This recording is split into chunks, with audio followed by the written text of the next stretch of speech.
ఈనాడు మనం ధన్వాడ గ్రామంలో ఉన్నాం. ఇది the great Duddilla Sridhar son of Sripada Rao గ్రామము. ఇది నా గ్రామం కూడా. మరి గ్రామానికి సంబంధించిన ఈ నాయక పోళ్ళు ఎస్టీ అవ్వలు అక్కలు అదేవిధంగా ఎస్సీ అక్కలు అందరికీ వీళ్ళందరూ కూడా వితంతువులు, భర్త లేని వాళ్ళు.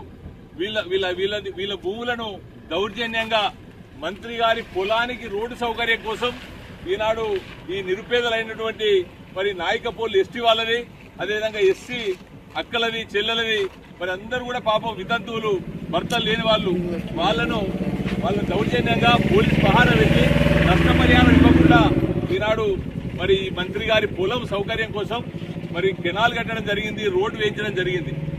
అదే ఆయన పొలం కాడికి వచ్చేసరికి ఆయన గెట్టు మీద నుంచి ఒక ఇంచు కూడా పోకుండా మరి వాళ్ళ దాన్ని పక్కకు జరిపిండ్రు, రోడ్డు వేసిండ్రు. అదే దాని పక్కన మరి పుట్టమధు మాజీ ఎమ్మెల్యే పుట్టమధు అక్క భూమి ఉంటే ఆమె ఆ రోడ్డుకి అడ్డం కచ్చ వేసింది. ఆమెను ఎవరు పట్టించుకుంటలేరు. అంటే ఆయన ప్రతిపక్ష నాయకుడు, ఆయన మాజీ ఎమ్మెల్యే, ఆయన ప్రజెంట్ ఎమ్మెల్యే. కాబట్టి ఇద్దరు తోడు దొంగలు ఈ ఎస్సీలను మోసం చేసి అన్యాయం చేసిండ్రు. ఈ అల్లవోళ్ళకి వీళ్ళు నాయక పోళ్ళు, వీళ్లకు ఎకరం 22 గుంటల భూమి మాత్రమే ఉన్నది. 4 కుటుంబాలు, అల్లం పోషన్న, అల్లం రాజయ్య, అల్లం బుచ్చయ్య, అల్లం చంద్రయ్య, ఈ 4 కూడా చనిపోయినరు. వీళ్ళందరూ కూడా భర్త లేని వాళ్ళు. పాపం ఇక వాళ్ళ కొడుకులున్నారు, వీళ్ళకి ఏమి తెలియదు, వీళ్ళకి ఉపాధి లేనుకున్న డీలర్షిప్ కూడా ఓడగొట్టిండ్రు. ఉపాధి లేకుండా డీలర్షిప్, ఒక మంత్రి ఊరై ఉండి డీలర్షిప్ ఇప్పించలేని దుస్థితిలో ఉన్నాడు. ఆయన ముఖం చూసి అర్థమవుతా ఉన్నది.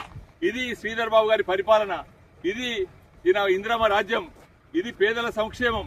ఈయన మేనిఫెస్టో కమిటీ చైర్మన్. ఈ ఊరినంతా నేను బీదలను కాపాడుతున్నామని చెప్పి ప్రగల్భాలు పలికే శ్రీధర్ బాబు గారు, మీకు ఇప్పటికైనా కనువిప్పు జరగాలి. మర్యాద కొద్దీ మరి వీళ్ళ ఉసురు తలుగుతుంది. మర్యాద కొద్దీ వీళ్ళకు గుంటకు 10 లక్షల రూపాయల నష్టపరిహారం ఇప్పించి మరి వీళ్ళకు న్యాయం చేయాలని చెప్పి డిమాండ్ చేస్తా ఉన్నాం. లేని పక్షంలో మేము భారతీయ జనతా పార్టీ తరఫున మా రాష్ట్ర నాయకత్వానికి తెలియపరిచి మరి గవర్నర్ గారికి కూడా కంప్లైంట్ చేయడం జరుగుతుంది. వీరందరినీ కూడా గవర్నర్ గారి దగ్గర తీసుకుపోవడం జరుగుతుంది. ఇదేనా నీతివంతమైన పరిపాలన?